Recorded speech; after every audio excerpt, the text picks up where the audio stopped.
we are introducing kimono as fashion. So usually when you think of fashion, you think of big brands made in the Western world, but kimono also had a fashion system going back to the 17th century. So I hope that this exhibition, the kimonos juxtaposed with Western couture, will emphasize the fashion aspect of the kimono.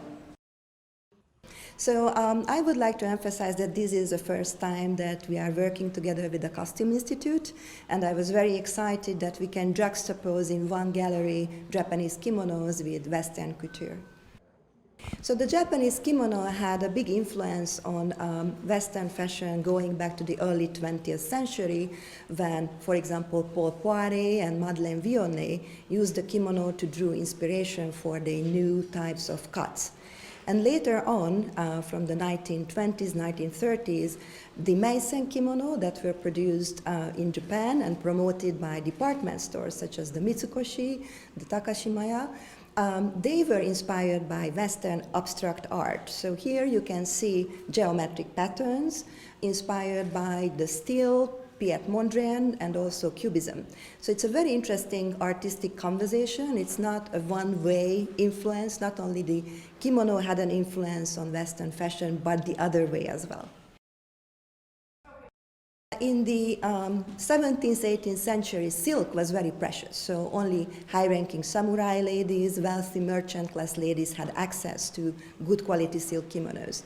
When in the Meiji period, at the end of the 19th century, Japan opened its border to the West. Western techniques came to Japan, and it became possible to create less expensive kimonos. And meisen was produced from the 1920s from relatively inexpensive silk, from pre-dyed yarn with a technique called ikat, when you dye the pattern on the yarn and then you wave it on the loom. So these were readily available for women who joined the workforce. So it's the 1920s when, for the first time in Japan, women could be typists or phone operators, and they had their own income. And the department stores promoted seasonal trends and encouraged women to buy the new trends every season, and they had a very quick turnaround. So this was actually inspired by Western marketing strategies.